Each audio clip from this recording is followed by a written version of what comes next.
Très bien, bonjour. Pardon, bonjour ou rebonjour donc pour la suite de ce webinaire que nous avons commencé ce matin, un webinaire donc consacré à la gestion, à la gouvernance de l'information. Je vous rappelle rapidement les rendez-vous pour cet après-midi. Donc là, nous allons attaquer tout de suite sur la thématique de l'automatisation des processus et la qualité des data comme nouvel espace de la gouvernance de l'information. Nous aurons ensuite à 15h15 une session sur les compétences durables pour gérer les documents et les données, et à 16h la gouvernance de l'information au service de la neutralité carbone. Donc là, j'invite les deux personnes qui doivent intervenir sur cette première session d'après-midi sur l'automatisation des processus et qualité des data comme nouvel espace de la gouvernance de l'information. Très bien, j'aperçois déjà Aline Kandé Saponara, bonjour. Bonjour. Channel Manager, on vous voit bien, on vous entend bien. Et Parfait. Guillaume Brault, bonjour, vous êtes directeur de Box, on vous voit bien, on vous entend bien aussi. Donc tout s'annonce bien cet après-midi. Voilà, bien écoutez, au commencement était le document, hein, pas la gouvernance de l'information. Et depuis des dizaines d'années, on a beaucoup fait pour améliorer la gestion du document, mais en pensant d'abord à satisfaire les métiers conformément aux contraintes de tel ou tel système d'information. Résultat, on a fait des progrès du côté de la capture. Les entreprises et les métiers se sont équipés, à commencer par des GED, mais de nouvelles interrogations surviennent. Trop de documents, trop de GED, trop de silos, besoin de toujours plus d'efficacité et donc d'automatisation, trop de documents redondants, trop de documents dupliqués, et donc danger pour les données sensibles, notamment les données personnelles, et donc des problèmes d'accès et de sécurité. Alors, comment les éditeurs répondent aujourd'hui à ces questions-là?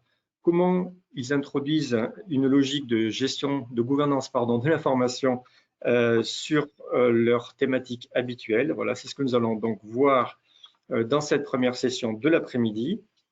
Donc, c'est une session qui va être très simplement partagée en deux, avec tout d'abord l'intervention d'Aline Kandé Saponara et ensuite l'intervention de Guillaume Brault. Et nous prendrons à la fin, si vous le souhaitez, si vous avez des questions, vous n'hésitez pas à les poser. Il y a un petit module qui s'affiche sur le côté de votre écran. Donc voilà, on pourra prendre vos questions en fin de session. Et donc, sans plus attendre, je vais laisser la parole à Aline Kandé Saponara, en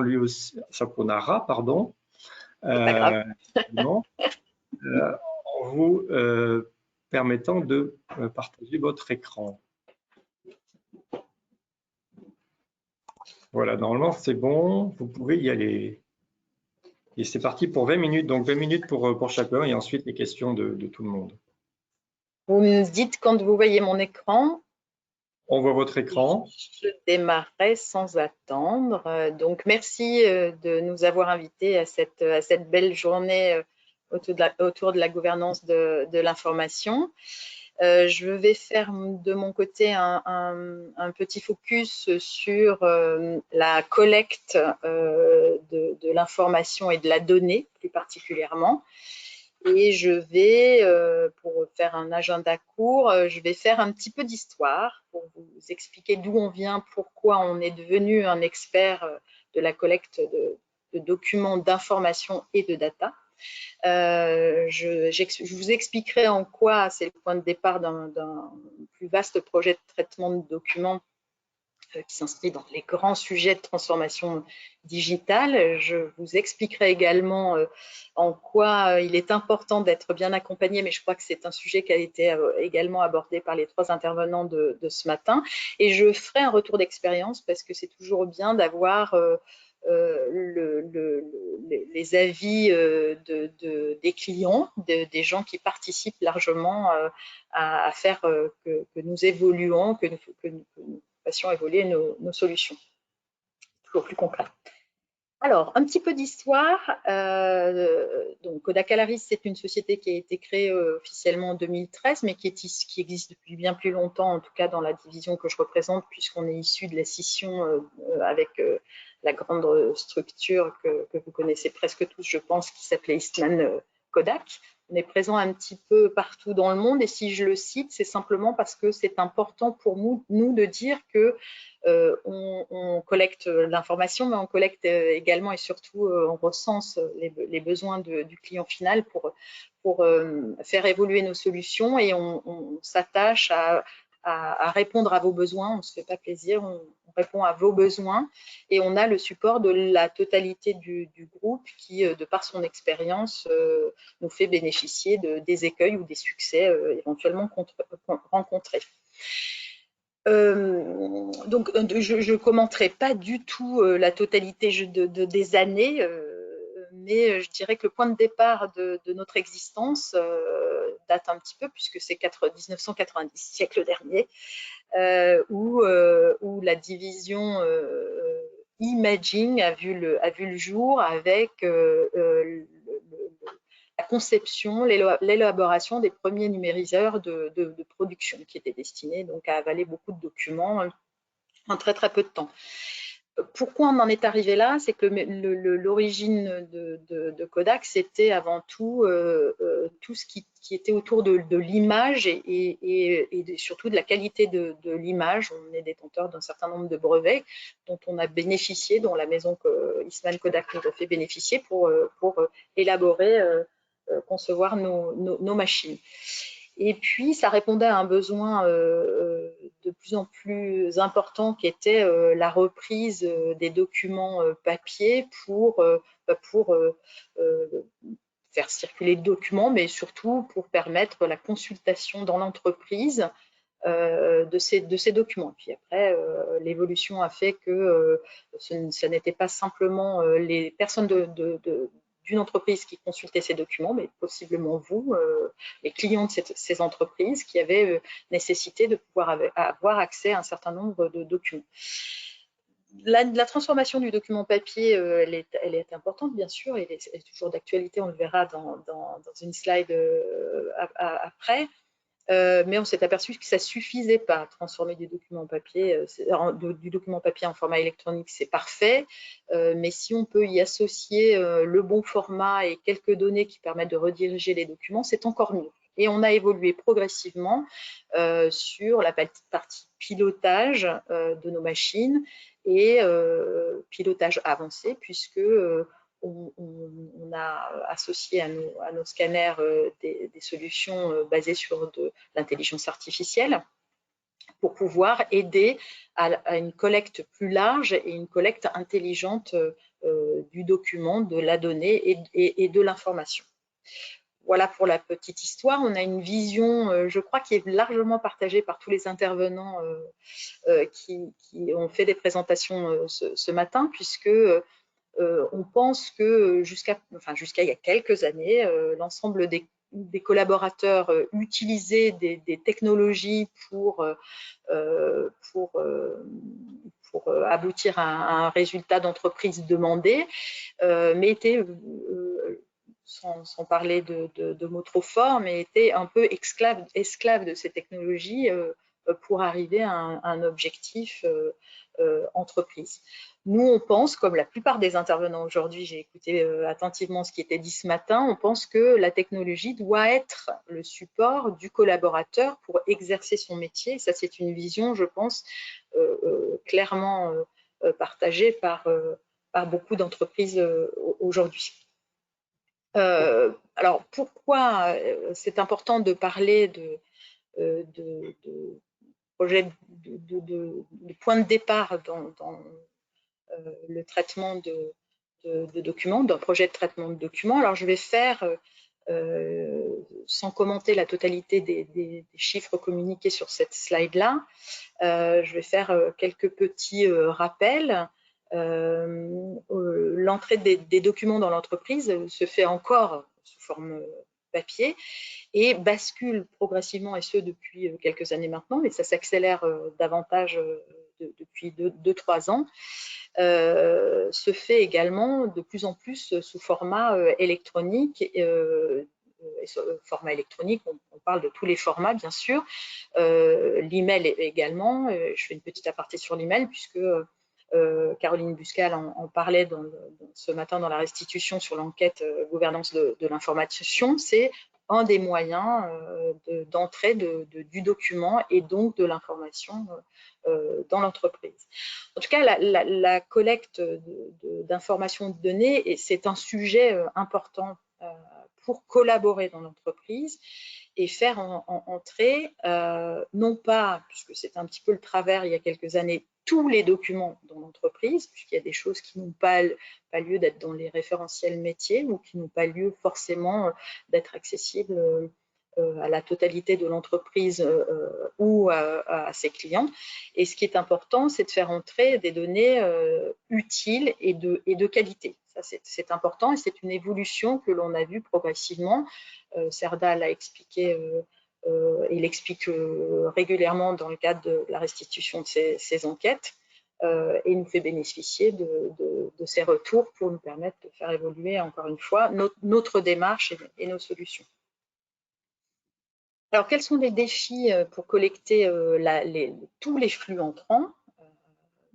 Ils sont assez classiques finalement, j'allais dire, mais tellement classiques qu'on n'y accorde pas forcément l'attention nécessaire. Donc, sans lister vraiment tous les défis encore une fois, que vous voyez affichés à l'écran, ce qui est important, on s'aperçoit finalement que les moyens informatiques à la disposition de l'entreprise, du groupe ou de l'individu sont tels que finalement on ne prend pas la peine réellement de déterminer quels sont les documents, les informations qui sont vraiment nécessaires à l'exercice de son métier et pendant combien de temps il faut les conserver. Je renvoie à ce que disait Noureddine Lamriri ce matin lorsqu'il a fait la présentation des premiers textes de la norme ISO 24143. Donc, ce qui est important, c'est effectivement d'abord de trier ou de sélectionner le type de documents et d'informations qu'on va faire entrer dans l'entreprise qui sont nécessaires et ça a des impacts, j'allais dire, sur absolument la totalité de la chaîne, du traitement de l'entrée de ces documents jusqu'au traitement à proprement parler et le partage de l'information. Je dirais que la sélection, le tri des documents fait qu'on intégrera plus facilement dans vos entreprises, dans son entreprise, les documents nécessaires au partage, à la restitution en interne ou en externe, quel que soit, je dirais, le département au sein de la société. Le fait de trier ces documents fait qu'on catégorise mieux les données que l'on va extraire et qui seront utiles, qu'on archive de manière propre dans les bons réceptacles, comme on l'a vu ce matin, l'ensemble de ces documents et de ces données. On évite tout ou partie d'erreur dans le routage des documents. Ça a beaucoup d'impact et ça a de l'impact sur un sujet qui sera abordé en fin d'après-midi, qui est l'éco-responsabilité, puisque si on sélectionne les données utiles, on n'archivera pas, on n'aura pas des serveurs ou des structures qui seront surdimensionnées par rapport à réellement l'utilité de la donnée. Donc ça, ce sont les défis. Vous voyez, il n'y a rien d'extraordinaire. Je pense que ce sont des choses relativement classiques qu'on oublie à chaque fois ou presque systématiquement dans la gestion de nos projets d'intégration de documents et de données dans l'entreprise. Donc, nous sommes, le point de départ de la transformation numérique. Hein, on dit, c'est un petit peu notre baseline. On donne la bonne information au bon endroit au bon moment pour que vous tous puissiez faire que la donnée soit la meilleure possible pour le travail au quotidien et pour l'ensemble de vos clients. Je reviens sur l'histoire que j'ai commencé à vous raconter. Donc, le point de départ, je disais, c'était un petit peu le numériseur ou en tout cas le point de collecte qui peut être un scanner. Alors, je ne rentrerai pas dans le détail de nos scanners à nous. J'ai fait une slide qui résume un petit peu les préoccupations des entreprises pour la sélection de numériseurs, et on verra juste après que ça, c'est un moyen de collecter l'information, mais que ce n'est pas le seul. Mais ce qui est important à retenir, et je pense que ce sont des sujets qui nous concernent tous, c'est qu'on est sensible aujourd'hui au matériel que l'on utilise. Donc, on y est sensible parce que ils vont durer dans le temps, qu'il y a un processus de gestion de la fabrication jusqu'au recyclage de ces machines-là qui est pris en charge par le constructeur, en l'occurrence nous, c'est le cas. Nos machines sont bien évidemment estampillées Energy Star et sont labellisées LIPI. Donc, ce sont des labels qui permettent de traiter la fabrication jusqu'au recyclage de l'ensemble des machines. On est très attentif, bien évidemment, puisque c'est notre histoire, à la qualité d'image, donc ça c'est très très important. Et on a des machines qui répondent à tous les critères de production, quel que soit le niveau de la machine, entrée de gamme, bureautique, une petite machine que vous installez sur votre bureau, comme celle qui permettra à un service bureau de numériser la totalité des archives d'une société. On sait vous piloter, on sait vous aider dans le choix du matériel. Parce qu'encore une fois, ça reste un des moyens de capter, de collecter l'information pour la faire circuler dans l'entreprise. La collecte donc passe par cette transformation de documents papier en format électronique, et je le disais en préambule, les formats sont aujourd'hui bien évidemment pas seulement physiques, ils sont également déjà électroniques, alors sous différentes formes, des dossiers Excel, Word, etc., en provenance de différents types de supports, un smartphone, une tablette, des répertoires qui sont à l'extérieur ou dans l'entreprise, toujours en contrôlant bien évidemment avec votre DSI les points de sécurité qui sont essentiels, hein, on l'a vu ce matin également, et bien évidemment le document électronique sous format email. C'est un sujet qui est récurrent de plus en plus. Donc, nos solutions, de manière globale, en dehors du périphérique, permettent d'absorber tout type de flux. Je pense qu'aujourd'hui, seule la voix est exclue à la collecte de ces informations. On peut supposer que dans quelques années, ce sera le cas, parce que pourquoi pas, j'allais dire. Donc, on collecte l'ensemble de ces flux-là pour les rediriger dans un point unique qui va permettre, dans un premier temps, de s'assurer que l'image qui rentre dans la solution est au bon format. Donc parfois, on est obligé de convertir le document, surtout lorsqu'il est électronique, en image de manière à pouvoir extraire la bonne donnée. Au besoin, on améliore l'image, comme vous pouvez le voir sur la petite cinématique, c'est-à-dire qu'on balaye tous les obstacles qui pourraient empêcher la bonne catégorisation, la bonne extraction des informations.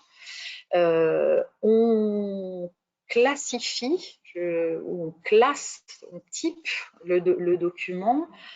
Pourquoi on le fait? Parce que ça permet, lorsqu'on catégorise bien le document, de pallier à l'éventuel tri qu'on n'aurait pas fait en amont des documents entrants. Ça peut être une possibilité. On peut dire que ce type de document-là, il doit avoir une durée de vie relativement courte, et ça permet surtout à notre niveau de pouvoir extraire de manière parfaite ou presque parfaite les informations sur ces documents-là. Alors on extrait une partie des informations ou tout, ça dépend de l'objectif prévu par les entreprises, et donc la classification aide à l'extraction et derrière au routage bien évidemment à la fois des documents et des données. S'il y a lieu, on valide bien évidemment ces informations, il y a toujours cette possibilité-là, heureusement, et on convertit on sort les documents en respectant les réglementations en vigueur. J'ai fait une petite aparté sur la norme NF 42026. j'aurais pu parler de la 013 également, pour déverser l'ensemble de ces images et de ces données pré-extraites dans vos référentiels métiers de manière à faire circuler un document qui nécessiterait différentes approbations, à l'archiver de manière sécurisée puisqu'on est en capacité de sceller numériquement les données et de délivrer des images au format PDF-A qui est recommandé dans le cadre de la norme NF 42026. Voilà le point de départ, je dirais, de la collecte d'informations physiques par les scanners dont je vous ai parlé précédemment et tout type de format électronique pour suivre finalement le même processus le même traitement processus complet pour exercer votre métier. Alors, j'ai parlé sans les nommer forcément de matériel et de solutions logicielles qui permettent de collecter ces informations. Ce qui est important et presque aussi important que le choix d'une solution, c'est comment faire pour que ces collectes-là, ces points de collecte, soient réalisés de manière efficace. Tout seul, on peut décider de numériser des documents, on peut décider de récupérer des documents en provenance de plusieurs sources, mais encore une fois, notre métier à nous, c'est également de vous accompagner dans le choix du démarrage de ces projets. Ça, c'est très important. J'entendais un des intervenants ce matin qui disait que les projets à dimension extraordinaire ne sont pas toujours les mieux réussis. Je suis assez d'accord avec ce constat. Le fait de pouvoir vous dire la collecte, l'entrée des documents et des informations, c'est un sujet très important, primordial, encore une fois, pour tout le reste, hein, l'archivage, le stockage, le routage, etc. Mais il ne faut pas le faire de manière anarchique et parfois il est plus pertinent lorsqu'on réfléchit sur les fonds documentaires électroniques ou physiques, de commencer par un sujet ou deux de manière à faire évoluer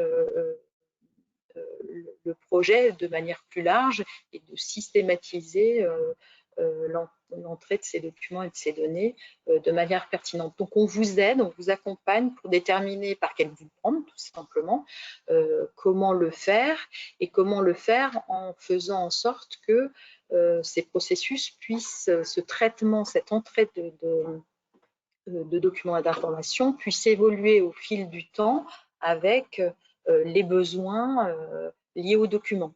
Je reviens encore une fois sur l'histoire. On a commencé par dire qu'il fallait, puisqu'on travaillait comme ça, il fallait intégrer des flux papier.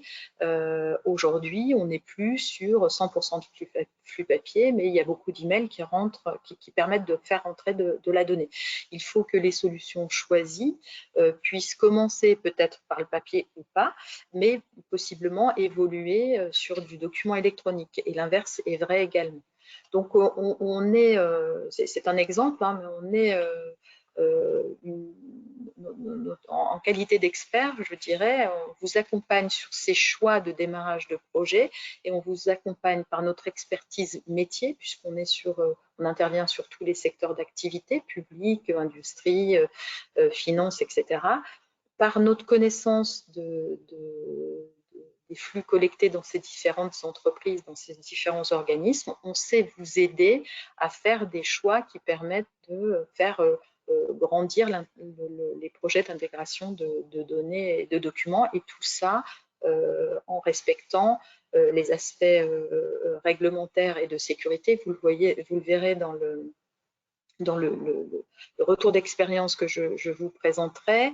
Ce qui est important, c'est de pouvoir respecter tous les sujets de type protection de données, mais également faire en sorte que ce qui est archivé dans vos systèmes d'information ne soit pas sujet à caution, c'est-à-dire vous devez pouvoir être en mesure de présenter un document s'il y a un litige ou si vous devez procurer un duplicata, par exemple, et qu'il n'y ait aucun doute sur le fait que le document est un document identique à l'origine. Donc, les aspects réglementaires sont également des sujets très importants pour nous et qui ont fait que nous avons évolué et fait évoluer nos solutions dans ces directions-là. Donc, on vous accompagne de différentes manières. Une petite minute. D'accord. Alors, le retour d'expérience va être très, très rapide.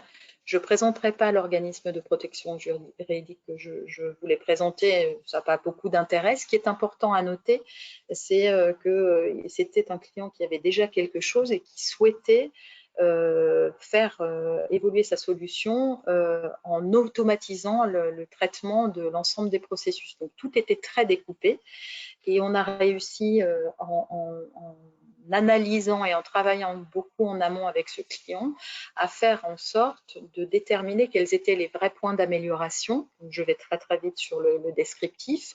Les points d'amélioration, c'était encore une fois la gestion de la confidentialité, les possibilités de migration vers une solution existante et bien évidemment l'automatisation de processus pour faire en sorte qu'on s'occupe davantage du métier que de la partie numérisation.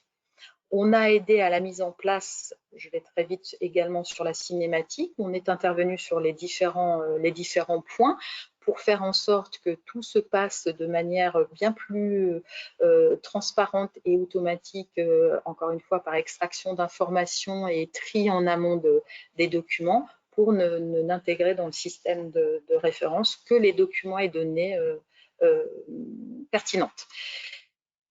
Je ne viendrai pas sur les bénéfices parce que je n'ai pas le temps malheureusement, mais ce qui est intéressant, c'est pourquoi on est arrivé à convaincre cet organisme de protection juridique. Ben, je dirais que c'est que, encore une fois, on a beaucoup travaillé en amont et qu'on arrivait sur des sujets qui étaient très importants pour eux. On est arrivé avec une expression de besoin à répondre complètement au cahier des charges, à comprendre le besoin et le transformer en une réalité.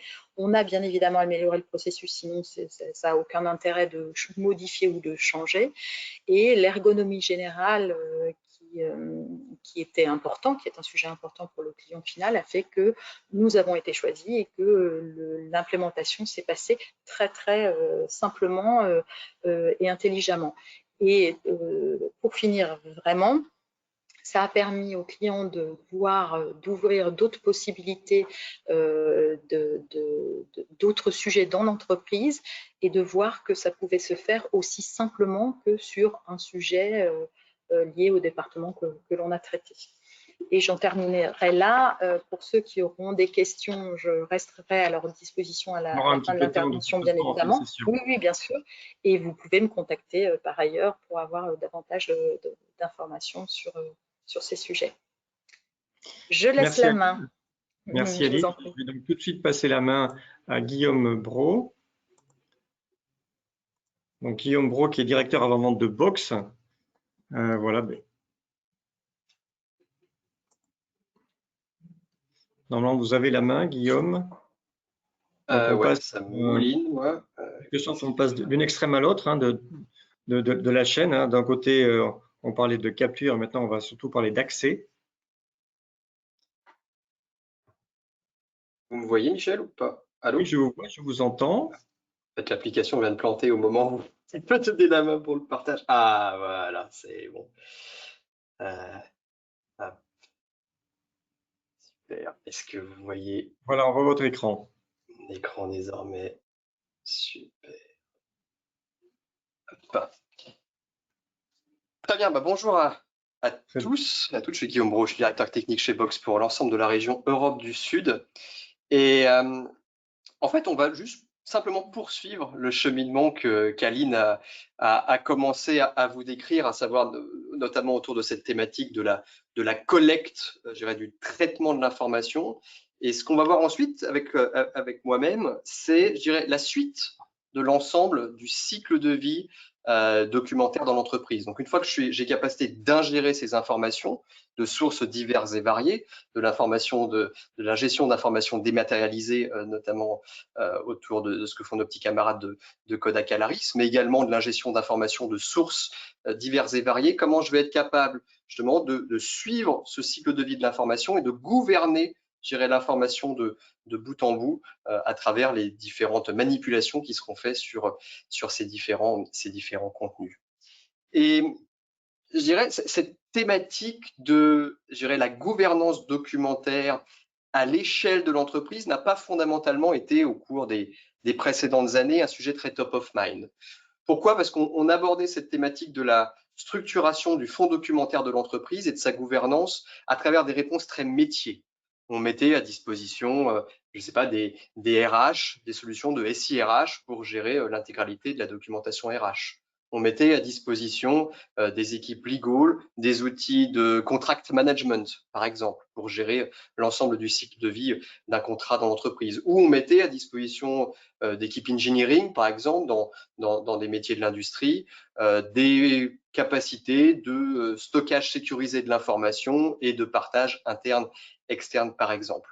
Et ce qu'on constate réellement depuis quelques années, c'est réellement un souhait d'essayer de structurer cette information et d'offrir une gouvernance et une visibilité globale sur l'ensemble de ce fonds documentaire dans l'entreprise. Plutôt que de l'adresser sous l'angle purement métier, eh bien essayer de construire un petit peu quelque chose qui va nous assurer qu'un document, quelle que soit sa source, quelle que soit sa destination et quelle que soit la façon dont il est manipulé dans l'entreprise, partage un référentiel de gouvernance et de sécurité commun.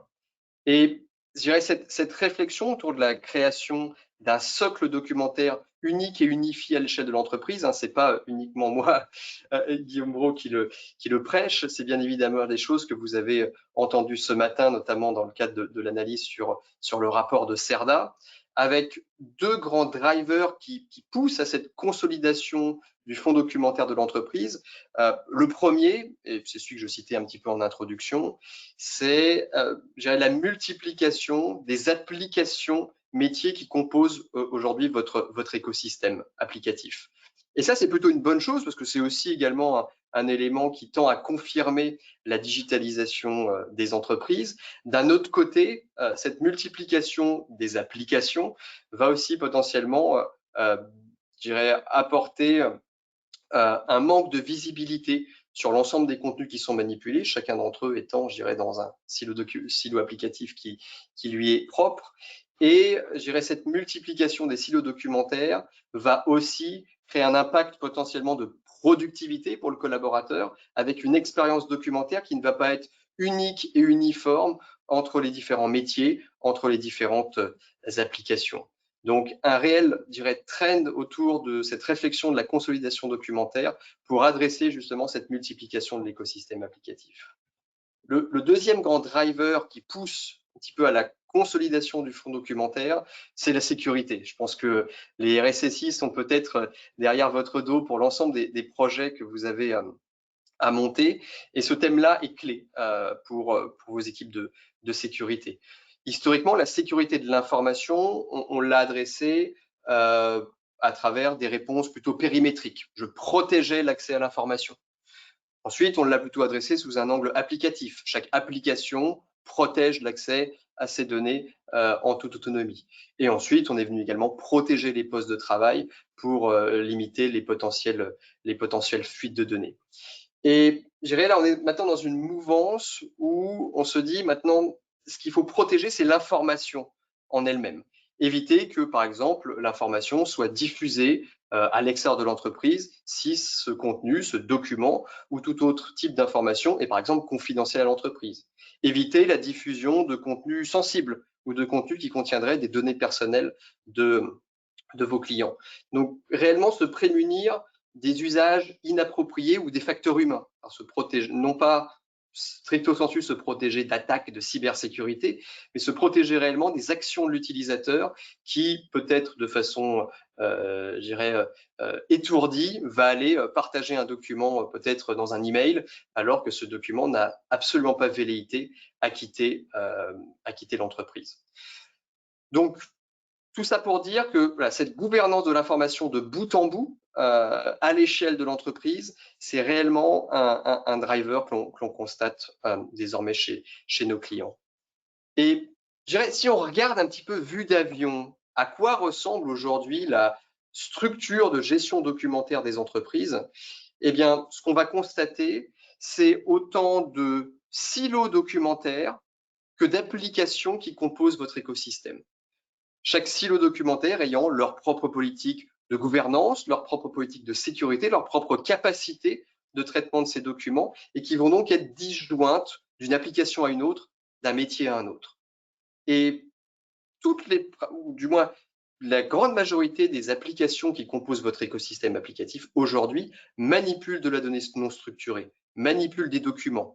Je pense à, je ne sais pas, un ingénieur commercial qui manipule des données potentiellement sensibles de ses clients via Salesforce. Je peux penser à vos équipes finance qui manipulent des données financières également potentiellement sensibles via des outils type SAP ou la myriade d'applications de collaboration d'entreprises qu'on a vu fleurir au cours des précédentes années, des Zoom, des Microsoft Teams, des Google Workplace, qui ont aussi capacité à manipuler de l'information. Mais au bout du bout, chacune de ces informations vont être gouvernées en silo, ce qui crée une réelle problématique en termes de gouvernance. Je n'ai plus de gouvernance globale de l'information dans mon entreprise. Elle est répartie au sein des différents silos applicatifs. Et également, je n'ai plus visibilité de bout en bout sur l'ensemble du fonds documentaire, qui est donc segmenté en autant d'applications. Et il y a donc plusieurs réponses pour essayer de répondre à cette problématique et d'essayer de consolider la gouvernance documentaire à l'échelle de l'entreprise et non pas à l'échelle de chacune des applications. Et une des réponses potentielles, ça peut être celle que vous voyez ici, il y a d'autres approches potentielles, mais je vais passer un petit peu de temps sur celle-ci, qui peut être d'essayer de construire, je dirais, une couche de gestion documentaire unique, unifiée et globalisée à l'échelle de l'entreprise, qui va garantir que tout document qui va être manipulé ou ingéré, qu'il soit ingéré par l'intermédiaire d'un Kodak Alaris, que ce soit ingéré par l'intermédiaire d'un mail, que ce soit ingéré par l'intermédiaire d'une plateforme bureautique, Office 365, Google Workplace et j'en passe, comment s'assurer qu'au bout du bout, l'ensemble de ces contenus documentaires soient stockés, gérés et gouvernés par, je dirais, une seule couche de gestion qui me garantit d'avoir une visibilité globale sur l'ensemble de ces données et surtout de pouvoir appliquer des politiques de gouvernance et des politiques de gestion de l'information qui soient uniques à l'échelle de l'entreprise, quelle que soit l'application qui va manipuler ces données. Et ce type d'approche, bien évidemment, comme je disais précédemment, ne fait sens que si chacune des applications qui composent votre écosystème va être capable de se reposer sur ce socle unique de gestion documentaire.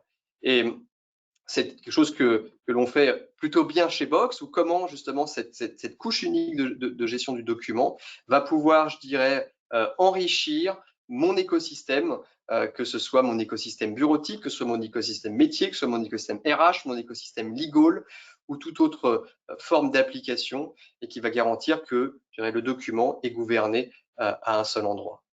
Surtout, ce type d'approche va nous permettre également de je dirais, limiter la démultiplication des documents.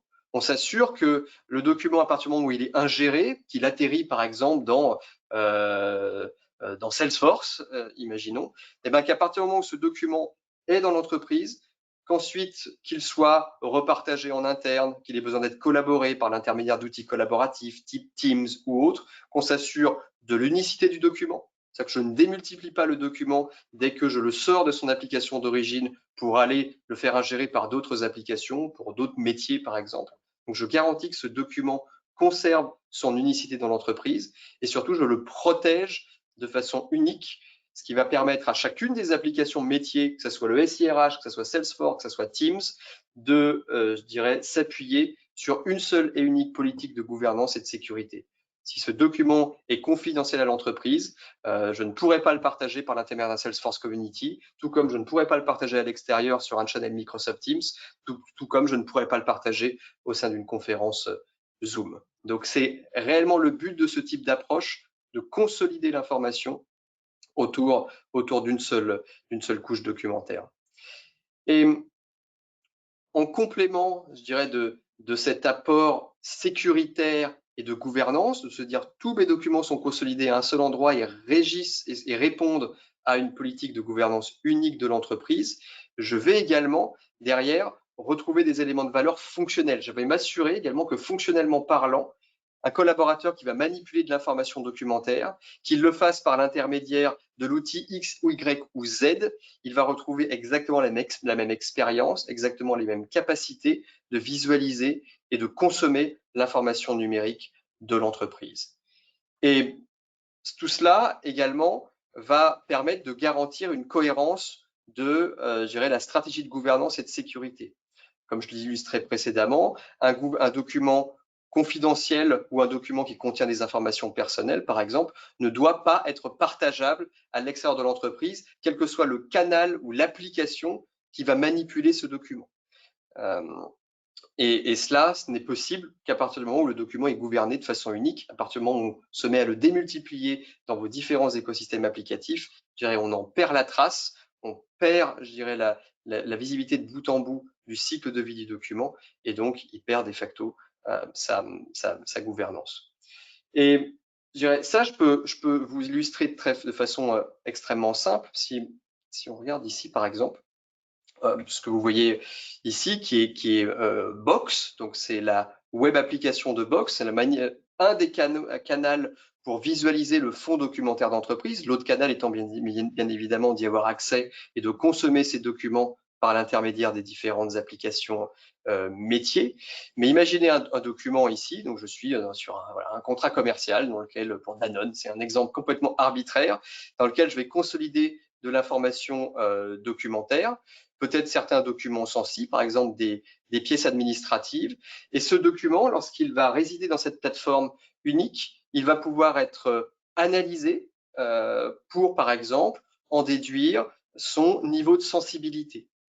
D'un niveau de sensibilité va ensuite découler un certain nombre de règles en termes de sécurité, en termes de gouvernance, et l'ensemble de vos applications, de Salesforce à Teams, en passant par Jira, ServiceNow ou je ne sais quelle autre application qui compose votre écosystème d'entreprise, va devoir, je dirais, respecter ces règles de gouvernance. Ici, par exemple, Box a automatiquement identifié que ce document, qui est un extrait CABIS, doit être protégé. Pourquoi? Parce qu'il contient potentiellement des informations personnelles de vos clients que vous devez de protéger. Donc ça peut être, ici vous le voyez, l'application automatique d'un filigrane sur ce document. Filigrane qui sera visible quelle que soit l'application qui va ensuite demander l'accès à ce document, que je le consulte via Salesforce pour un agent commercial ou que je l'ai partagé dans un channel Microsoft Teams.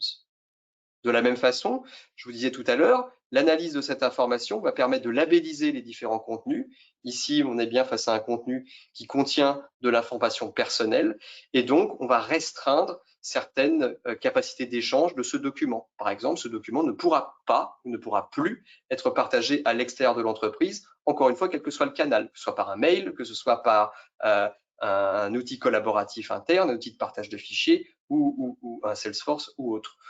Imaginez par exemple un scénario où je souhaite partager ce document ici. Donc cette action, je peux la faire depuis l'environnement Box qui me donne visibilité sur tout mon fonds documentaire d'entreprise. Mais je pourrais avoir également cette action de partage depuis une application métier de votre choix.